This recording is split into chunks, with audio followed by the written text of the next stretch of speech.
Good morning, good evening and good afternoon, ladies and gents, and welcome back to Prison Architect, a game that I don't think I've done a video on in nearly a year. In fact, I don't actually think I've done a video on this game since Introvision sold it to Paradox.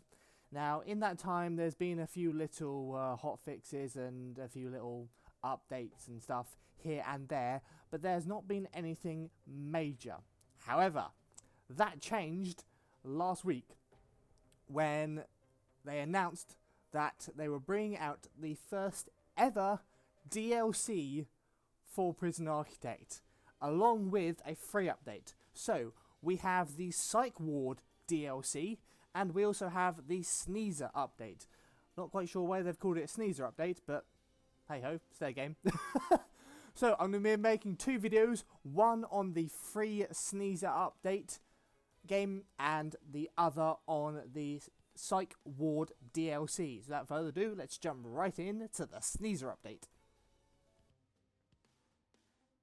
So that is the list of new items, and then we have the new features, which there's quite a lot of them. There's quite a lot of them. And then we have the improvements, which there are a arse ton of. Now, of course, I will put a link in the description to this changelog if you want to go and read through it yourself. But in the meantime, we're going to jump into a game. Now, the first thing you will see when you are creating a new prison is we have a arse ton of options. Not only do we have the prisoner gender, we have all of our normal wardens. I'm pretty sure we've had all these wardens this entire time. Yeah, I'm pretty sure we have. You can tell it's been a long time since I played this game. But interestingly, we now have new guard dogs. And I'm guessing there's perks to these. I think that details that the husky is fast. Yeah, I'm confused of what the dogs actually do. We have mostly normal options here. However, the new options we have, which are interesting, so we can have a Lunar Plot, a Desert Plot, a Snowbound Plot, and a Jungle Plot. So let's go and see them all. So, this is our Jungle Plot. I don't know what I was expecting apart from trees. I was kind of expecting more than this, but I don't know why I was expecting more than this. We have our Snowbound Plot, which I'm not quite sure why you see those lines when you're zoomed out. That's a bit of a graphical glitch, I think. But yeah, that looks interesting. If you want to create a prison in Alaska or a gulag in Siberia, there's a good start for you. So this is our Desert Plot, which involves cacti or cactus, whichever way around you want to say it. I think one's plural and one's singular. Not sure which one, but hey ho. But yeah, pretty awesome if you want to, I don't know, create something out in the middle of nowhere. Don't know, prison in the Sahara or Arizona or Nevada. And finally, we have our Lunar Plot, which kind of makes me want to go and get some candy floss. It's, yeah, I'm gonna be interested to see how this affects things. So you got a lot of meteorite strikes on the ground, but be interesting to see how this affects things. Actually, what would be quite awesome is if we did a playthrough on a Lunar Plot with the Star Wars mod. That might be an idea for a playthrough. Let me know down in the description and leave a like on the video if you want me to do a playthrough of the Star Wars Prison Architect mod on the Lunar Plot. So we have our massive ass plot, and we have a number of things with little stars on them, noting that we have some new objects. So let's start from the first one. Foundations. Ooh, hello. We have an Art Deco Wall. That's interesting.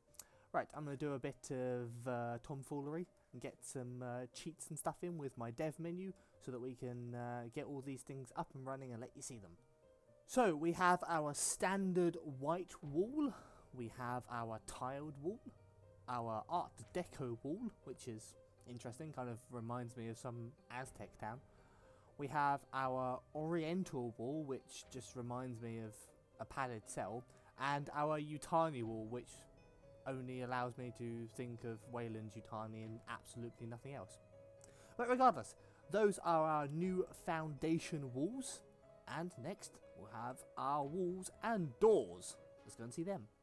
So now our doors, we have first of all a guard's fence gate, which interestingly, as the name says, will only allow guards through. Now we do also in the menu have a visitors, a staff and a standard fence gate, but I'm wondering if you placing them they'll actually be able to tell the difference between staff, visitors and standard prisoners. Be interesting to find out. So next we have our grey single and double to designate low security, our orange single and double to designate medium security, our red single and double to designate high security, and our yellow single and double to designate protective custody.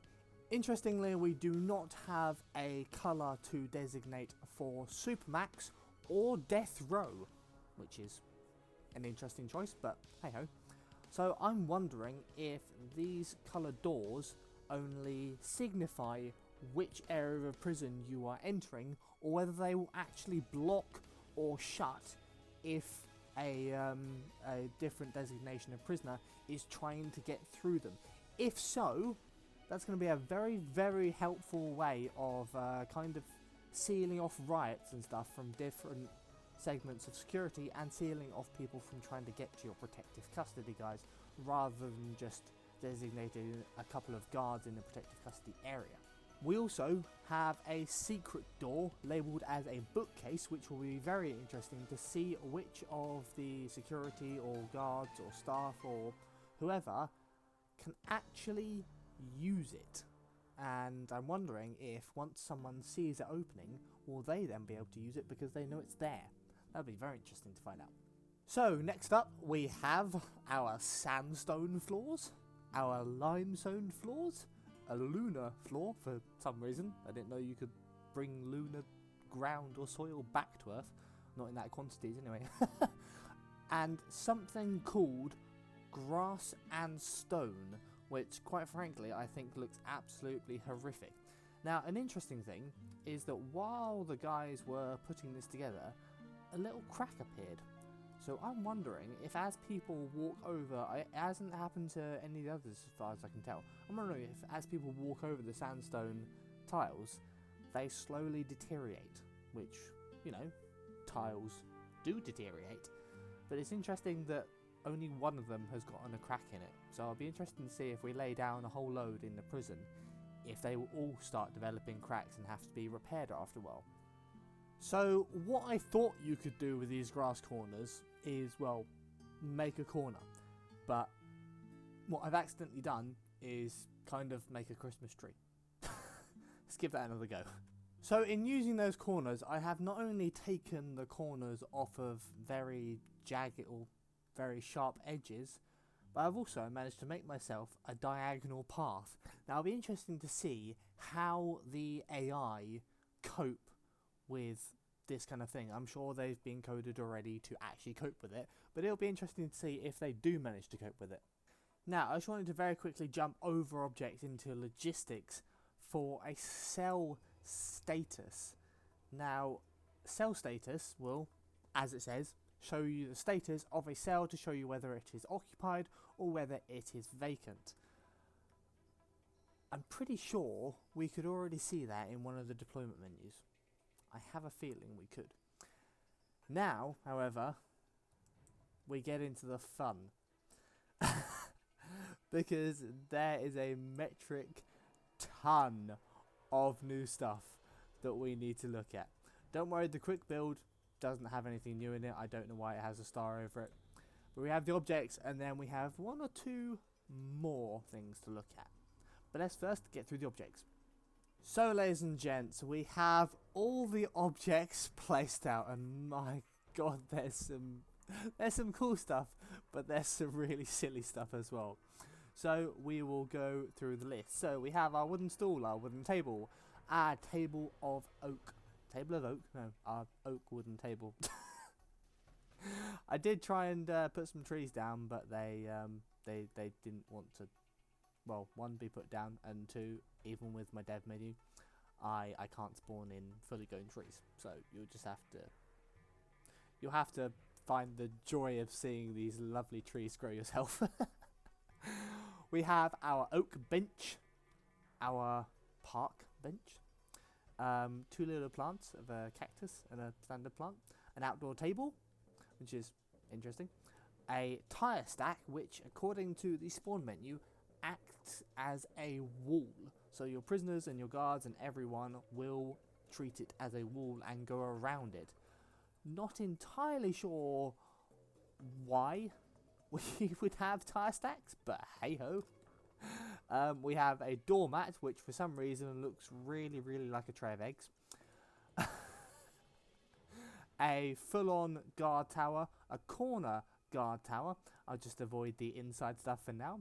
We have a wooden footbridge, a steel footbridge, a wooden. I suppose you'd like these. These remind me of the stuff they had in World War II to like get the people in the ghettos from like one side of a ghetto to another side of a ghetto. I know why that instantly reminds me of that as wooden. The steel ones, on the other hand, instantly remind me of a train station. I've been playing too much World War II stuff. Leave me alone. But yeah, I think this stuff should be pretty awesome. I think the thing that will come in most handy with is if you have a prison on two sides of a road, and you don't want your guys crossing the road because they get in front and in all carnage with the vehicles. Now we go to the slightly silly stuff, the internal stuff. So we have a lamp, we have a bathroom sink, a light, a hand dryer, some signs that seem to be completely for decorative purposes and don't seem to serve any use at all, but hey ho, I'm sure we can make some prisons look really pretty now. We have a shower pillar, which I guess is just a more decorative way of slapping a piece of wall in the middle of a shower and sticking 4 shower heads on it. We have our coat stand, we have our chest of drawers, a dog bowl, which is interesting because I'm wondering if you actually have to put down dog bowls in your kennels now to to get your dogs to recuperate their energy. Very interesting addition. We have our short bookcase, which to me looks exactly the same as the other bookcase, but okay. And something that I'm not entirely sure why it was added into the game, but we have a moose head for some reason. Not entirely sure why. Now, I might just add a few updates ago, they added this little button called guard response. So when you get a problem, instead of like zooming out and grabbing all the guards you could and send them to one location, instead you can now click this button, and wherever the problem is going on, you just click. If you want one guard, if you want more guards, you click more than that. I only have one guard at the moment. Let me spawn a few more to give you an example of what I mean. So I have a problem here in this room, so instead of going out and going, I need all of you, I can just grab this button and go, right, I need 5 guards in here, or 6 guards in here immediately, and the closest 6 guards will rush over to help my situation. How kind of them. Now, I'm sure as time goes on, I will be able to find other stuff that is new in this game as well as new in the free update. Again, I will also be doing a update video for the Psych Ward update because that is a really awesome element I think they've added to the game. The last thing I found is the prisoner transfer. So, the prisoner transfer is obviously a way to earn a lot of cash all at once. Okay, it will only be offered up occasionally. I'm sure there's like mutators and stuff that you can add in to make them more regular or less regular, or maybe even not at all. But be warned, they will be the hardest of criminals you have ever seen. I'm guessing they will be legendary with probably mostly maxed out stats and either maximum security or higher. So that's going to be fun to deal with. So ladies and gents, that is all I can find physically for the Sneezer update. Once again, I will be doing a update on the Psych Ward DLC as another video. But as always, thank you very much for watching, thank you very much for your support, and I'll see you in the next one.